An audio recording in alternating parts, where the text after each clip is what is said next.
प्यारे विद्यार्थियों, आप सभी का स्वागत है एमएस एजुकेट चैनल पर। और हम कर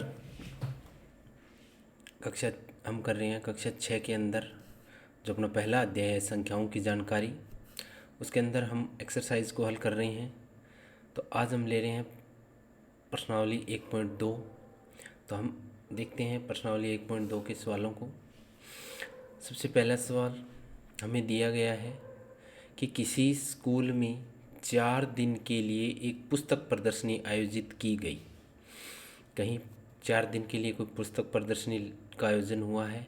उसमें पहले, दूसरे, तीसरे और अंतिम दिन, अंतिम मतलब चौथे दिन, खिड़की पर क्रमशः 1094, 1812, 2050 और 2751 अलग अलग दिनों की टिकट बेचे गए। अलग अलग दिनों की जो टिकट बेची गई है उनकी संख्या को बताया गया है। इन 4 दिनों में बेचे गए टिकटों की कुल संख्या ज्ञात कीजिए। तो आपको एक चीज़ ध्यान रहे कि जब भी कुल संख्या पूछी जाए तो आप ये ज़रूर समझ लेना कि उस संख्या के अंदर क्या होगा, योग होगा। अब हम इनको हल किस प्रकार से करेंगे ये देखते हैं। तो जैसे ये क्वेश्चन होते हैं, इनके अंदर हमें पहले लाइन लिखनी होती है। तो हम सबसे पहले लिखेंगे कि पहले दिन टिकट बिकी। ये पहले दिन है, बेचे गए टिकटों की संख्या। पहले दिन बेची गई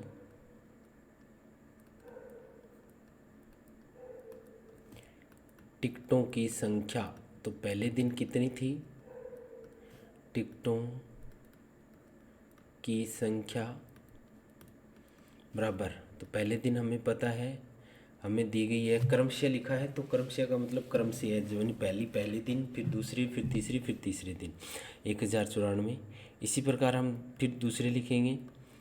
दूसरे दिन बेची गई टिकटों की संख्या। हम इसको मैंने डबल कोमा से लगाया है, तो इसका मतलब है जो संख्या जो ऊपर हमने लिखा है वो सेम है।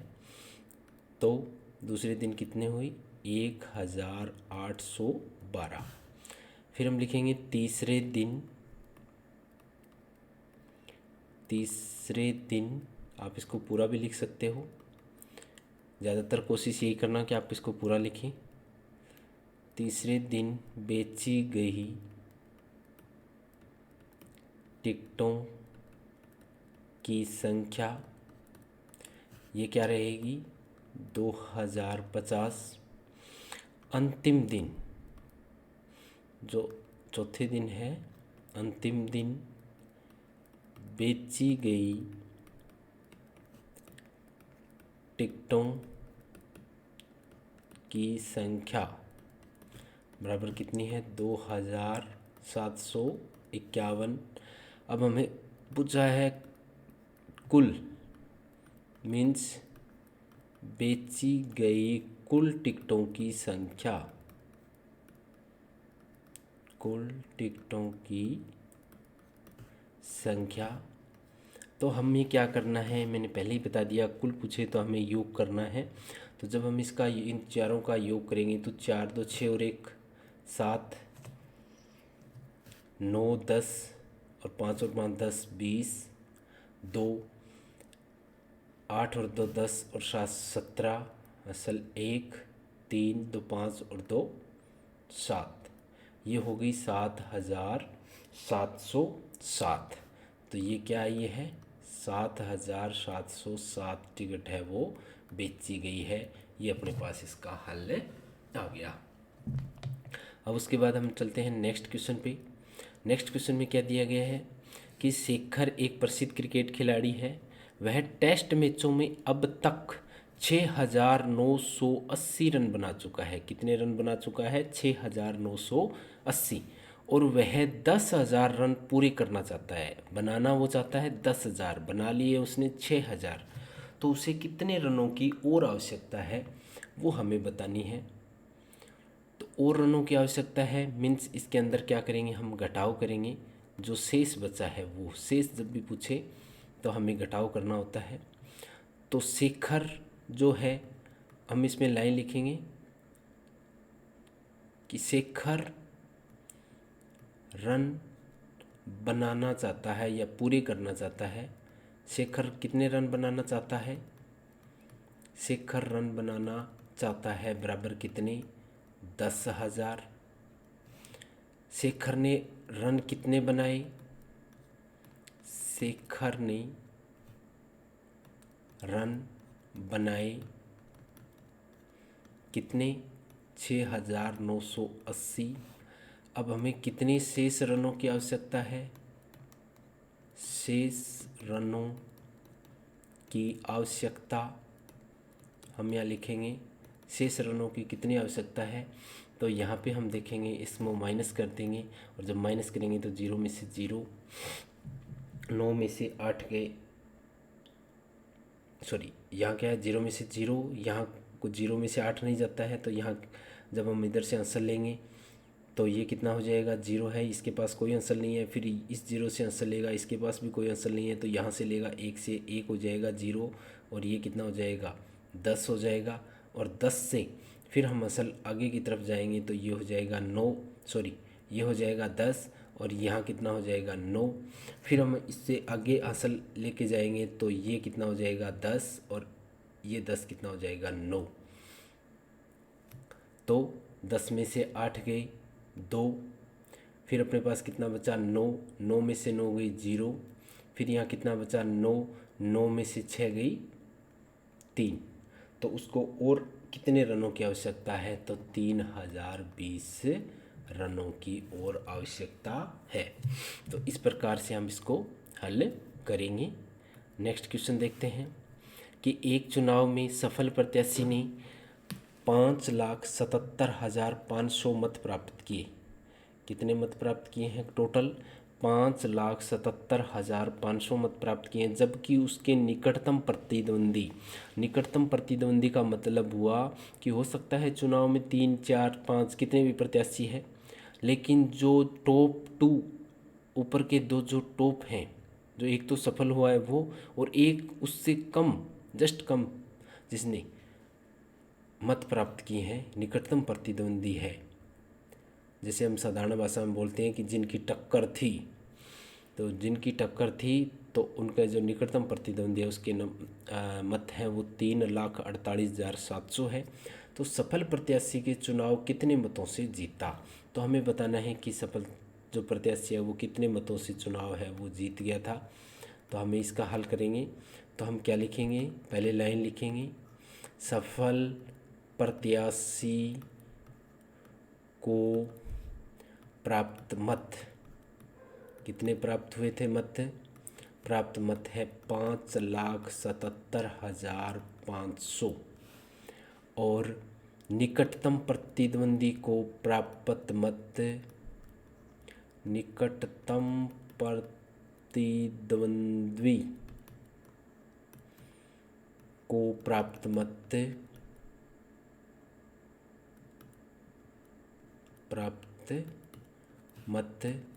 ये हुआ 3,48,700। कितने मतों से विजित हुआ? तो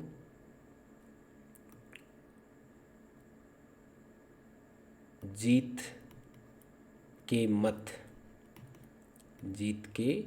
और वो भी किसके? सफल प्रत्याशी के। सफल प्रत्याशी के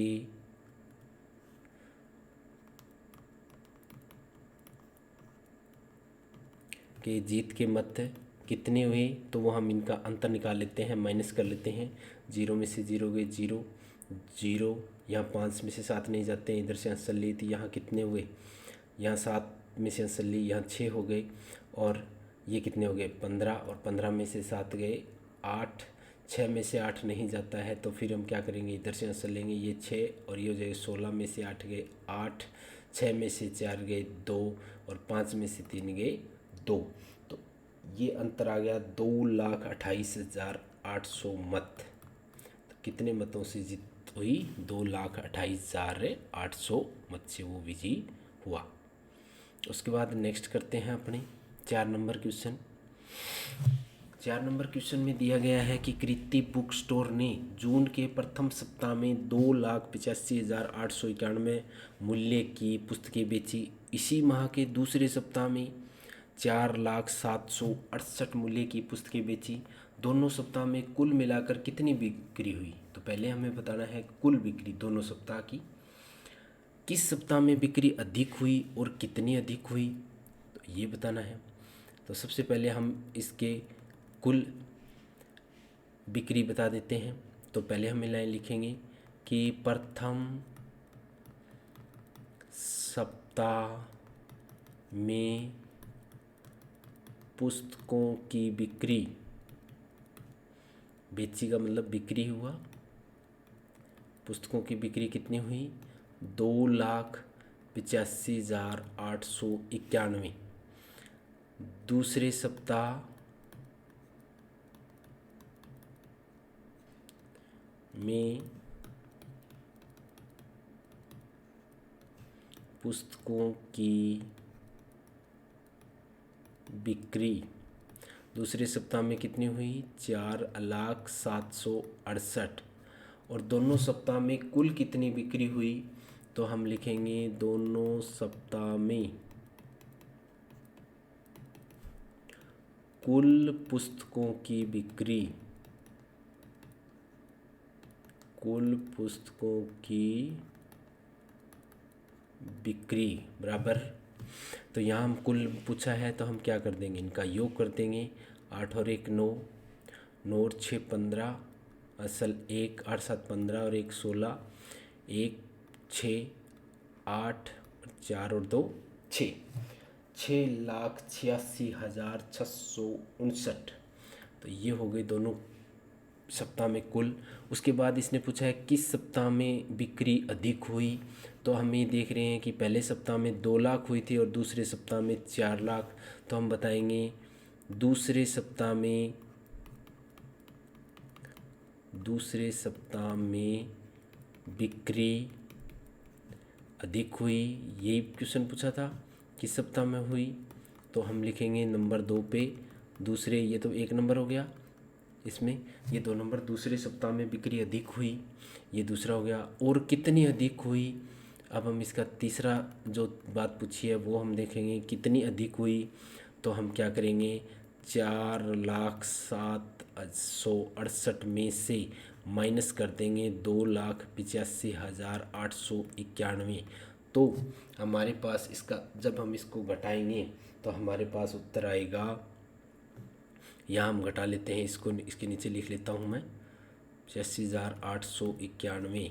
8 में से गए 7, यहाँ 16, 16 में से 9, 9 और 7 16, यहाँ बचे 6, 6 में से 8 नहीं जाता, फिर असल 0 के पास नहीं है, यहाँ फिर 3, 3 के पास से हुआ 10, 10 से फिर ये 9 हो गया और ये हो गया 10, 10 से फिर ये 9 और ये हो गया 16, 8, 9 में से 5 4, 9 में से 8 1, 3 में से 2 गए 1, 1,14,877। तो यहाँ हम कर लेंगे 1,14,877 पुस्तकों की बिक्री है वो अधिक हुई। तो यहाँ हमें माइनस कर देना है, आगे डायरेक्ट ये आप, मैंने केवल इसको वो करके बताया है कि इस प्रकार से आप इसको अलग से सोल्व कर लेना। तो कितनी अधिक बिक्री हुई ये हम लिखेंगे 1,14,877 पुस्तकों की अधिक बिक्री हुई। तो यहाँ लिख देंगे 1,14,877 पुस्तकों की अधिक बिक्री हुई। अब नेक्स्ट क्वेश्चन करते हैं 5 नंबर। अंकों 6, 2, 7, 4 और 3 में से प्रत्येक का केवल एक बार प्रयोग करते हुए 5 अंकों की बनाई जा सकने वाली सबसे बड़ी और सबसे छोटी संख्याओं का अंतर ज्ञात कीजिए। तो हमें क्या करना है, 5 अंकों की 5 अंकों की बड़ी संख्या, इसमें से जो सबसे बड़ी संख्या है उसको लिखना है। इन अंकों से बनने वाली बड़ी संख्या क्या होगी, तो मैंने इसके पहले जो वीडियो बनाए थे उसमें मैंने बताया था कि कई भी अंक दिए गए हो और उनमें बड़ी से बड़ी और छोटी से छोटी संख्या बनानी हो, तो बड़ी से बड़ी बनाने के लिए हम बड़े अंक से स्टार्ट करते हैं, 7, 6, 4, 3, 2। और इनमें से 5 अंकों की छोटी संख्या बनानी हो इन्हीं अंकों को, तो हमें क्या करना होता है, छोटे अंक से शुरू करनी होती है। 2, 3, 4, 6 और 7। फिर इसमें पूछा है अंतर, इनका अंतर क्या रहेगा, तो हम इनका अंतर ज्ञात करेंगे, माइनस कर लेंगे। तो यहाँ 2, 12 में से 5 गए 7, यहाँ 2, 6, यहाँ पे कितना हुआ 3, 13, 13 में से 4 गए 9, यहाँ 5, 5 में से 3 गए 2, 7, और 7 में से 7 में से 2 गए 5। तो ये अपने पास आ गया 52,965 का अंतर, 52,965। तो ये था अपने पास क्वेश्चन नंबर 5। अब उसके बाद 6 नंबर क्वेश्चन अपने हल करते हैं। देखते हैं क्या दिया है। एक मशीन औसतन एक दिन में 2,825 पेज बनाती है। तो हम पहले एक लाइन को लिख लेते हैं कि एक दिन में मशीन पेज बनाती है। पेज कितने बनाती है, पेज बनाती है बराबर कितने, 2,825 पेज बनाती है। जनवरी 2006 में उस मशीन ने कितने पेज बनाए, जनवरी 2006। तो जनवरी 2006 में आप देखो एक दिन है, तो जनवरी 2006 में कितने दिन होते हैं, तो आप जानते होंगे कि जनवरी महीने में 31 दिन होते हैं।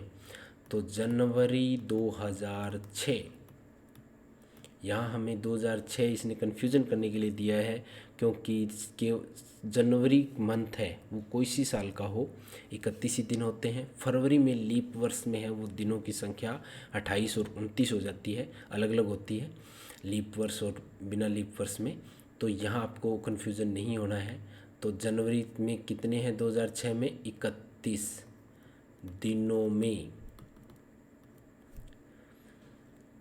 मशीन पेज बनाएगी, मशीन पेज बनाएगी। कितने बनाएगी, तो वो अपने क्या करेंगे, ये एक दिन के हैं, तो एक दिन का जो संख्या है उसको 31 से क्या कर दें, अपने गुणा कर दें, तो जो मान प्राप्त होगा वही इस मशीन की। तो यहाँ हम अलग से गुणा करके देख लेते हैं, तो कितने होंगे, 5, 2, 8, 2, 5 दिए 15, 1, 6 और 1, 7, 8 दिए 24, 1, 25, 2, 3 दूनी 6 और 2, 8। ये हो जाएगा 5, 5, 2, 7, 1, 5, 6, 7 और 1, 8, 8 मीन्स 88,575 पेज। तो इसका उत्तर क्या आ जाएगा, 88,575 पेज। तो ये हमने इनकी गुणा करके बता देंगे। जब भी कभी कम दिनों की दी गई और अधिक दिनों की पूछे तो हमें क्या करना होता है, गुणा, और यदि अधिक दिनों की दी और कम में पूछे तो आपको क्या करना होगा, भाग। तो नेक्स्ट 7 नंबर क्वेश्चन करते हैं। 7 नंबर क्वेश्चन में क्या दिया गया है, एक व्यापारी के पास कुल 78,592 रुपये थे। उसने 40 रेडियो खरीदने का ऑर्डर दिया। 40 रेडियो उसने खरीदे हैं तथा प्रत्येक रेडियो का मूल्य 1200 रुपये है। मतलब एक रेडियो का मूल्य, प्रत्येक का मतलब होता है एक, तो एक रेडियो का मूल्य ये हमें दिया गया है। तो एक रेडियो का मूल्य है 1200 रुपये। खरीदे कितने हैं, 40 रेडियो। ऑर्डर 40 रेडियो को दिया था, तो 40 रेडियो का मूल्य कितना हो जाएगा, एक का 1200 है तो 1200 गुणा 40, और ये हो जाएगा 12 चौके 4800 रुपये। जब हम इसकी गुणा करेंगे तो 4800 आएगा। इस खरीददार के पास उसके कितनी धनराशि शेष रही, उसके पास कितनी, तो व्यापारी के पास कुल कितने रुपए थे? व्यापारी के पास कुल रुपए, व्यापारी के पास कुल रुपए थे 78,592 और उसने रेडियो खरीदे, रेडियो खरीदे कितने रुपए में? या रेडियो खरीदने में खर्च, ऐसे लिख देते हैं, रेडियो खरीदने में खर्च कितने किए उसने? ये 48,000 है, सॉरी हमने 4800 लिख दिए थे, ये 48,000 है। तो उसने खर्च कितने किए? 48,000। अब अपने उसने पूछा है उसके पास शेष कितनी राशि है, तो शेष राशि अब हम ये बताएंगे।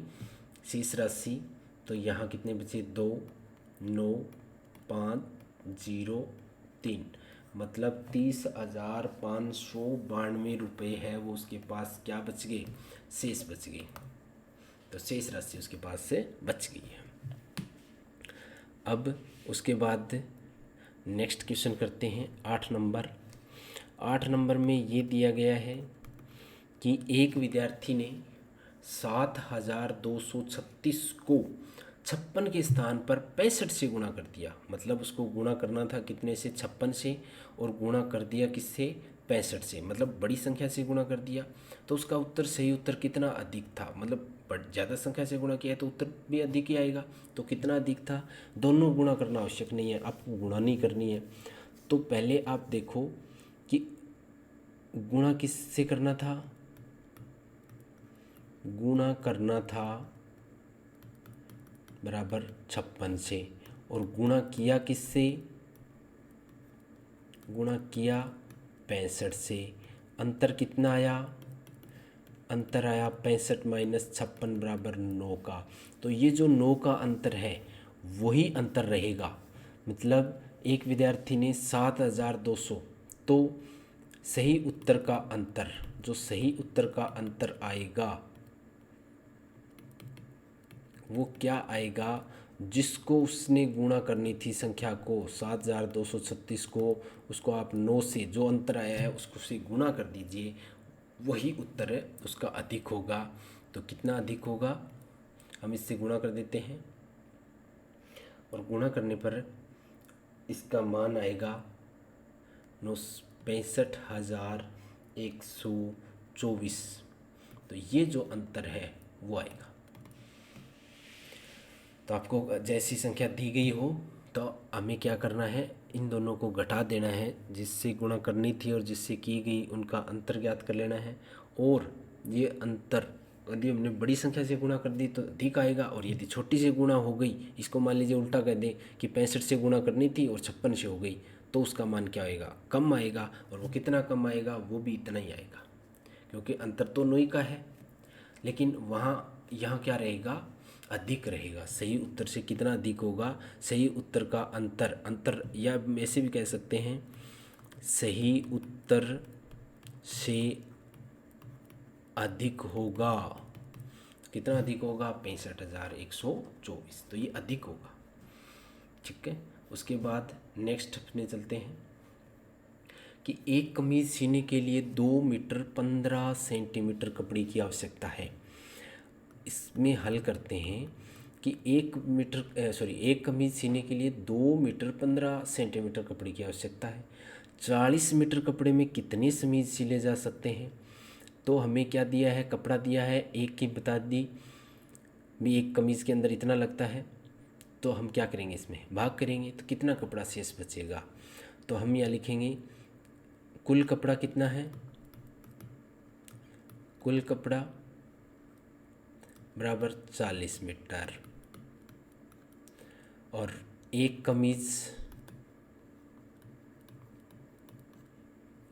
में कपड़े की लागत क्या आती है? एक कमीज़ सीने में कपड़े की लागत आती है 2 मीटर और 15 सेंटीमीटर। इसको हम ऐसे भी लिख सकते हैं, क्योंकि 2 मीटर, 1 मीटर में 100 सेंटीमीटर होते हैं, तो 2 में कितने हुए? 200, और 15 मीन्स 215 सेंटीमीटर।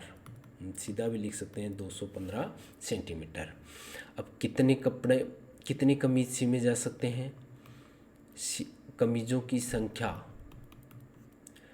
सिले गए कमीज़ों की संख्या, सिले गए कमीज़ों की संख्या अगर ज्ञात करनी हो तो हम क्या करेंगे, जो कपड़ा है उसमें जो 1 मीटर, एक कमीज़ में जो कपड़ा लगता है उसका भाग लगा देंगे और भाग लगाने के बाद जो संख्या आएगी वही अपना उत्तर आएगा।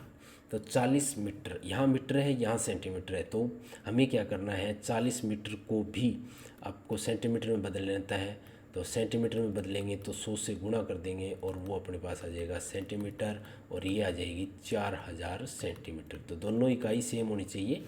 तो इसको हम क्या करेंगे, इस 40 की जगह हम ले लेंगे 4000, इसकी जगह क्या ले लेंगे, 4000 सेंटीमीटर हो गया, ये 4000 सेंटीमीटर। ठीक है, तो दोनों, अब 4000 में 215 का आप भाग लगाइए, जो मान आएगा वो अपने पास अपने, तो 215 एक कम 215, अब कितने बचे, 5 8 185।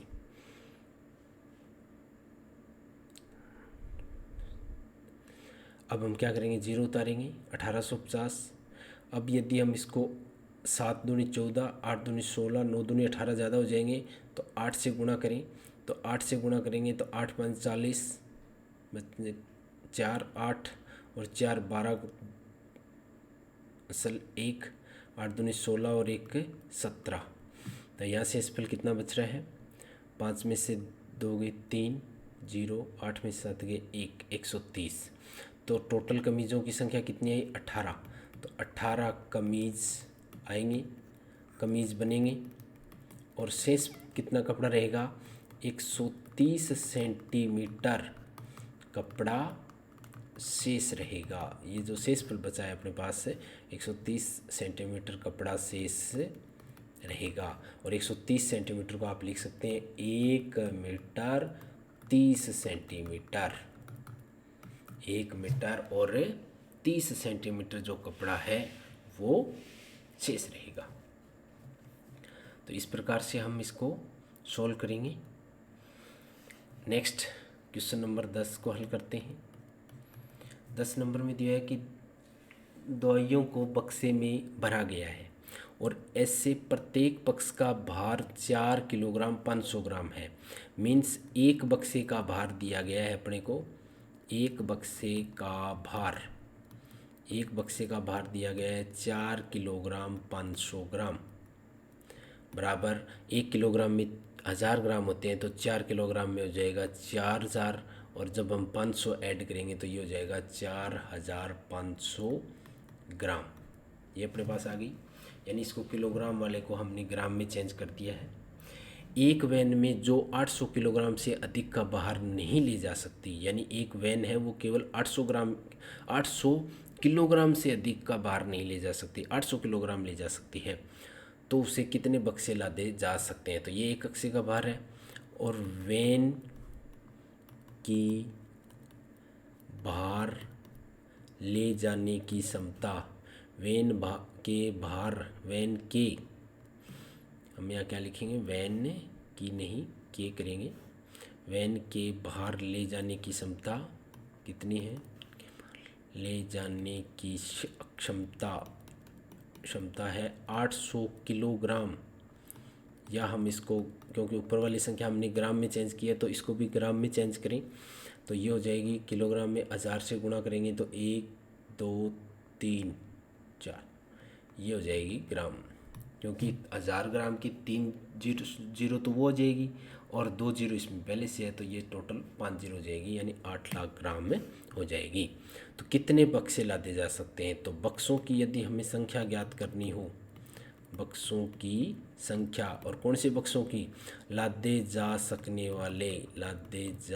वाले कितने लादे जा सकते हैं, तो लादे जाने वाले बक्सों की संख्या अगर हमें लिखनी हो तो हम क्या करेंगे, इसमें भार लगा देंगे, किसका, कितने जीरो है, 5 जीरो है, यहाँ कितनी होगी 5 और भाग में 4500, यानी एक बक्से का जो भार है उसको भाग लगा देंगे तो बक्सों की संख्या आ जाएगी। अब यहाँ देखो आप 2 जीरो से 2 जीरो कट रही है, तो हम क्या करेंगे 8000 में 45 का भाग लगाएंगे, और 8000 में जब 45 का भाग लगाएंगे तो देखते हैं कितना मान आएगा। 45 एक कम, 45 दूनी 90 होते हैं, ज़्यादा हो जाएगा, तो ये कितना बचा 5 और यहाँ 3, 350। अब 8 चौके 32, 8 पंच 40, 6 ज़्यादा हो जाएगा 8, तो हम 7 से करेंगे, 7 पंच 35, 7 चौके 28,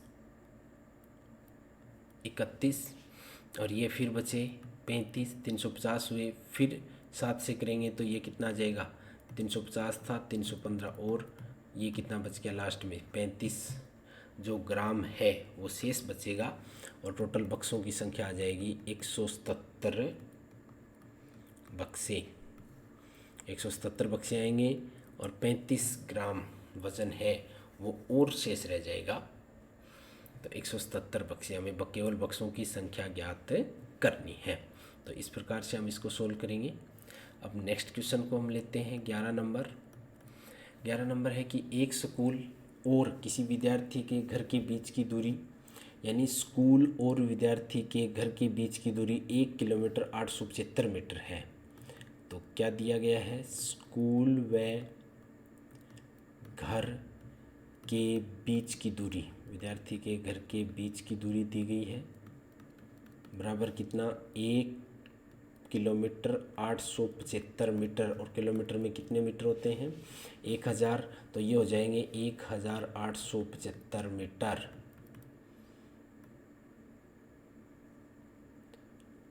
एक किलोमीटर, इसको दोबारा से लिख लेते हैं,